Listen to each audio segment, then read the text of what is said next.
पुल हादसे पर तेजस्वी ने लगा दी क्लास। एक तस्वीर से आ गया सियासी भूचाल। इधर रेल हादसे पर राजनीति नहीं करने की बीजेपी दे रही थी सलाह। उधर बिहार में पुल गिरने पर फैलाने में जुटी थी गंदगी। बिहार में पुल गिरने पर बीजेपी ने शुरू की राजनीति। तेजस्वी यादव ने एक तस्वीर से ला दिया सियासी भूचाल। तेजस्वी को घेरने चले थे बीजेपी की धुरंधर। तस्वीर सामने आते ही घुस गए बिल के अंदर। छा गया भारी सन्नाटा। उड़ीसा के बालासोर में रेल हादसे पर बीजेपी और सरकार की तरफ से बिना मांगा ज्ञान दिया जा रहा था। इस हादसे पर राजनीति नहीं होनी चाहिए। तेजस्वी यादव भी इसके समर्थक थे। ऐसे में तेजस्वी यादव ने हादसे पर संवेदना प्रकट की थी, लेकिन किसी भी तरह का आरोप सरकार पर नहीं लगाया था। जबकि हकीकत सबके सामने है कि किसकी लापरवाही की वजह से यह हादसा हुआ। और इसी बीच बिहार के भागलपुर में एक निर्माणाधीन पुल गिर गया जो 2015 से बन रहा था। हालांकि इस घटना में किसी की जान नहीं गई, लेकिन इस घटना को लेकर बीजेपी ने विवाद खड़ा कर दिया है। लगातार तेजस्वी यादव को निशाना बनाते हुए इस्तीफे की मांग की जा रही थी, लेकिन जब बात हद से पार चली गई तो तेजस्वी यादव ने बीजेपी के नेताओं को एक लाइन में खड़ा कर दिया। करीब 250 मौत पर सरकार की नहीं जागी नैतिकता। एक पुल के धराशायी होने पर पीटने लगे छाती, तेजस्वी ने लताड़ा।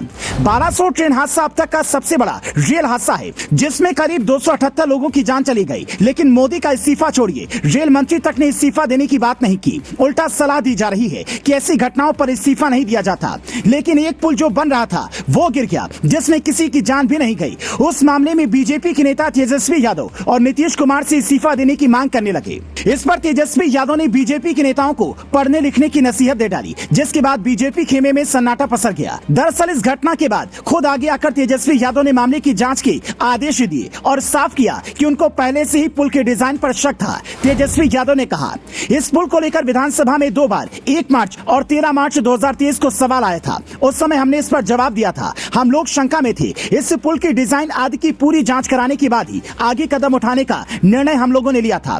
नवंबर 2022 में समीक्षा बैठक में हमने निर्देश दिया था कि इसकी पूरी जांच होनी चाहिए। उन्होंने ये भी कहा कि जब पहली बार 30 अप्रैल 2022 को इसका पाया गिरा था, तब हम नेता प्रतिपक्ष थे और इसको लेकर हमने सवाल उठाए थे।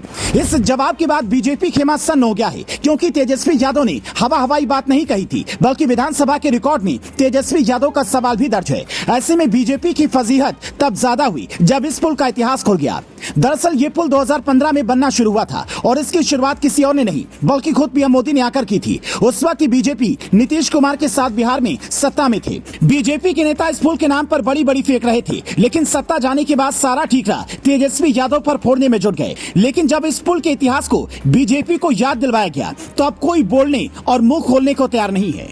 पुल हादसे पर तेजस्वी ने लगा दी क्लास। एक तस्वीर से आ गया सियासी भूचाल। इधर रेल हादसे पर राजनीति नहीं करने की बीजेपी दे रही थी सलाह। उधर बिहार में पुल गिरने पर फैलाने में जुटी थी गंदगी। बिहार में पुल गिरने पर बीजेपी ने शुरू की राजनीति। तेजस्वी यादव ने एक तस्वीर से ला दिया सियासी भूचाल। तेजस्वी को घेरने चले थे बीजेपी की धुरंधर। तस्वीर सामने आते ही घुस गए बिल के अंदर। छा गया भारी सन्नाटा।